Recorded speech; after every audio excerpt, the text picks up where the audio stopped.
పాకిస్తాన్ మీద భారతదేశం భారీ దాడి చేసింది. ఇంతవరకు సర్జికల్ స్ట్రైక్ 1, సర్జికల్ స్ట్రైక్ 2 ఇదివరకు చేసినటువంటిది. ఈ దఫా ఏకంగా మిస్సైల్స్తో దాడి చేసింది. అది కూడా పాకిస్తాన్ లోపల ఉన్నటువంటి పీఓజేకే, పాక్ ఆక్యుపైడ్ జమ్మూ కాశ్మీర్లో ఉన్నటువంటి ఉగ్రవాద శిబిరాలతో పాటుగా పాకిస్తాన్ లోపల ఉన్నటువంటి ఉగ్రవాద శిబిరాల మీద కూడా భారీ దాడి చేసింది. పీఓకేలోని కోట్లీ, ముజఫరాబాద్, బహవల్పూర్లో భారత ఆర్మీ దాడులు చేసిందని పాకిస్తాన్ ఆర్మీ కూడా ధృవీకరించింది. పాకిస్తాన్ లోపల ఉన్నటువంటి దాని గురించి ఇంతవరకు మాట్లాడలేదు. ఓవరాల్గా 9 ప్రదేశాల మీద ఒక్కసారిగా భారత సైన్యం విరుచుకుపడింది. ఆపరేషన్ సింధూర్ అని నామకరణం చేసింది. దీన్ని ఏమంటారు అంటే వాస్తవంగా యుద్ధ తంత్రంలో ఒక వ్యూహం ఉంటుంది. ఆ వ్యూహం సర్ప్రైజ్ ఎలిమెంట్, ఎదుటివాడు ఊహించని సందర్భంలో ఒక్కసారిగా విరుచుకుపడటం అన్నటువంటిది అదే జరిగింది. వాస్తవంగా సర్జికల్ స్ట్రైక్ 1 మనం ఎక్కడ చేస్తామో తెలియక వాళ్ళు చూసినటువంటి సందర్భంలో ఒక్కసారిగా ల్యాండ్ మీద నుంచి వెళ్ళి కొట్టాం, ఒక్కడికి కూడా ప్రాబ్లం రాకుండా వచ్చాం. సర్జికల్ స్ట్రైక్స్ 2 ఎయిర్ ఫోర్స్ ద్వారా అటాక్ చేసాం, ఒక్క చిన్న నష్టం కాకుండా వచ్చాం. అదే సందర్భంలో ప్రాణ నష్టం జరగలేదు, అప్పుడు ఒక విమానం నష్టం జరిగింది, మిగ్ విమానం అన్నటువంటిది. అదే సందర్భంలో లాస్ అన్నటువంటి దాన్ని మినిమైజ్ చేయటం. ఇప్పుడు ఏకంగా అసలు ఒక్కదానికి కూడా ఏ ప్రాబ్లం లేదు. వాస్తవంగా దగ్గర ఏ దేశానికైనా ఎయిర్ డిఫెన్స్ సిస్టమ్ ఉంటుంది. మనం ఇంతకుముందే మాట్లాడుకున్నాం, పాకిస్తాన్కి ఎయిర్ డిఫెన్స్ సిస్టమ్ అనేటటువంటిది లేదు, వీక్గా ఉంది. దానికి చైనా, రష్యా, ఇదే చైనాను, ఇరాను, టర్కీ ఇవ్వాలన్నది వేల కోట్ల రూపాయల డబ్బులు, అంత ఇచ్చేటందుకు పాకిస్తాన్ సిద్ధంగా లేదు కాబట్టి వాళ్ళు చెయ్యరు. కేవలం పాకిస్తాన్కి 4 ఆయుధాలు ఇచ్చి భారతదేశం మీద వేయడానికి ఒప్పుకుంటారు తప్పించి మరేం చేయరు అన్నటువంటి.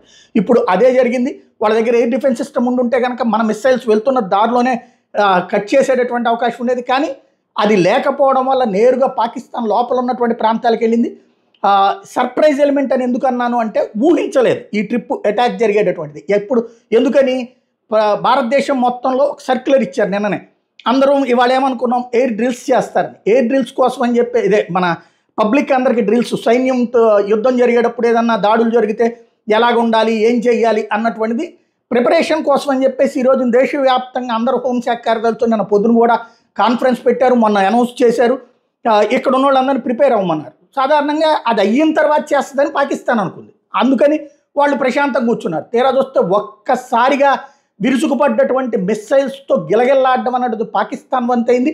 దానికి ఆర్మీ చెప్పేదాకా ఎవరికి తెలియలేదు, అందుకని సర్ప్రైజ్ ఎలిమెంట్ అంది. అంటే మన భారత ఆర్మీ ఒక ట్వీట్ చేసింది తెల్లవారుజామున, ఏది ఆపరేషన్ సింధూర్ అంటే పాకిస్తాన్ నుదుటిన బొట్టు పెట్టి వచ్చామన్నమాట. ఇప్పుడు ఆ సింధూర్ అనేటటువంటి పేరుతో ఆపరేషన్ సింధూర్ స్టార్ట్ అయిందని ఆర్మీ అనౌన్స్ చేసేదాకా ఎవరికి తెలియలేదు. ఆ తర్వాతన ఇదివరకు మన దగ్గర ఉన్నటువంటి కొంతమంది సన్నాసులు ఆధారాలు ఏవి, వాడు చెప్పాడు పాకిస్తాన్ ప్రధానమంత్రి, లేకపోతే పాకిస్తాన్ వాడు చెప్పాడు అక్కడేం గడ్డి కూడా పీకలేదంట, బంకర్ బ్లాస్టర్ బాంబులు పెట్టా అని చెప్పిన సన్నాసులు మన దేశంలో ఉన్నారు. కాబట్టి అట్లాంటి సన్నాసుల కోసం అని చెప్పేసి ఈ పరిగెడుతున్నటువంటి మిస్సైల్స్, దాడులు చేస్తున్నటువంటి మిస్సైల్స్, ఆ ప్రాంతంలో ఉన్నటువంటి విజువలైజేషన్ కూడా ఇప్పుడు వచ్చింది తెర మీదకి.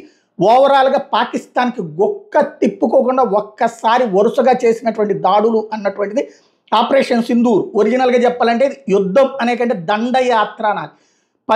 మనం వాడి మీద వేస్తే వాడు మన మీద వేస్తే యుద్ధం, వాడు కంట్రోల్ కూడా చేసుకోలేకుండా వాడి మీదకి వెళ్ళి చేసామంటే దండయాత్ర, భారత దండయాత్ర అన్నటువంటిది జరిగింది. ఖచ్చితంగా అట్టించి రిటాలియేషన్ ఉంటుంది. ఆ రిటాలియేషన్ మనం ప్రిపేర్డ్గా ఉండాలి.